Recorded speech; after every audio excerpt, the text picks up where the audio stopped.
We do not perform any action without a definite motive.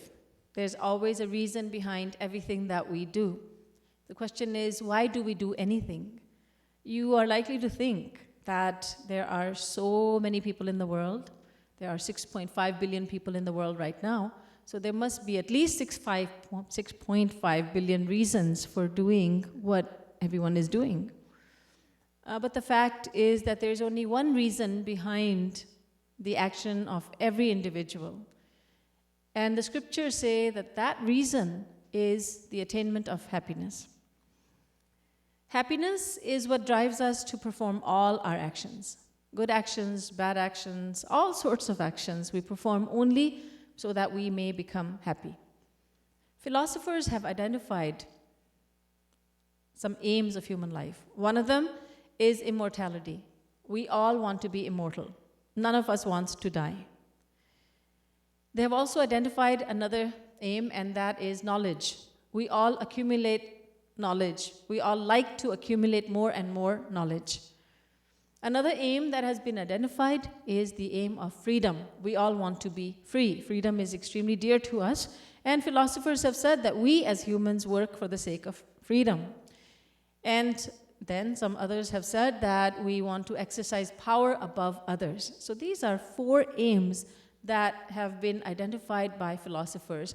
Then there's a 5th aim that they have identified, and that is the aim of happiness. So all in all, philosophers, they who think about all this, they tell us that there are 5 aims of human life: immortality, accumulation of knowledge, freedom, power, and the attainment of happiness. But the scriptures say no. There's only one aim behind all the actions of all individual souls. Not only humans, but every living creature works for only one reason, and that is for the attainment of happiness. We all just want to be happy. No matter what we are doing, we just want to be happy by doing it. For instance, why do you laugh? The answer is because I want happiness. If I ask you, why do you cry? And you'll say, well, not because I want happiness. Yes, you cry because you want happiness. Anytime you are suffering due to the death of, for instance, due to the death of a loved one, or separation from someone who is dear to you, perhaps a loved one has gone off to live in another country, and you are feeling miserable, then you cry. And by crying, you let go of some of the sorrow. You let go of the pent-up feelings of happiness, and you actually attain relief. You attain happiness. So we cry for the sake of happiness, just as we laugh for the sake of happiness. We sit down because we want to be happy, and we stand up because we want happiness. Sometimes we eat because we want to be happy, and sometimes we push the plate of food away. No, thank you, I don't want any. Why? Because we want to be happy. We are at peace for the sake of happiness. We are at war with others for the sake of happiness. 2 people get married for the sake of happiness, and the same 2 people get divorced for the sake of happiness. When they were getting married, you had asked them, why are you getting married? And each one had said, because I want happiness from him, I want happiness from her. Now that they're getting a divorce, you ask them, why do you want to be divorced? Do you not wish to attain happiness anymore? And each one will say, no, it's because I want happiness that I want to get a divorce. Each one will tell you, because I want happiness, that is why I want a divorce. So marriage is for the sake of happiness, and divorce is for the same reason. The fact is, we cannot do anything at all without the aim of happiness in mind. We don't even look at one another if we don't think that we can attain happiness from the person we're looking at. What happens when 2 people fight? They stop looking at each other. They're husband and wife, but they're not looking at each other. They're asking their child, Pappu, tell your mother. Pappu, tell your mommy. They're talking through their children. They don't even look at one another. They stop talking to each other. We are slaves of happiness. Now the question is, why do we want happiness? Why indeed do we want happiness? We want knowledge for the sake of happiness. We want immortality for the sake of happiness. We want freedom for the sake of happiness. And we want power for the sake of happiness. Why do we want happiness then?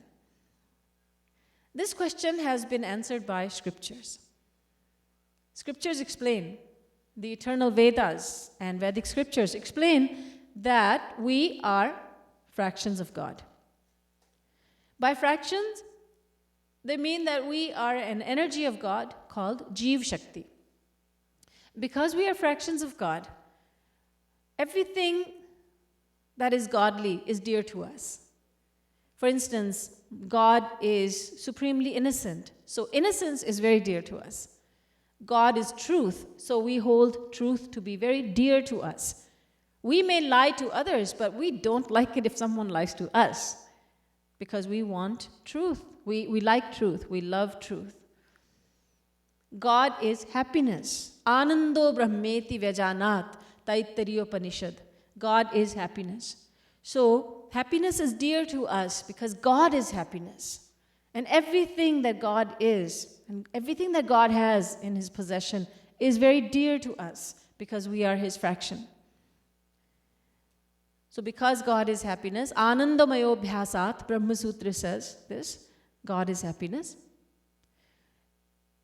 We are always striving to attain happiness. It's a natural desire in all of us. I ask you,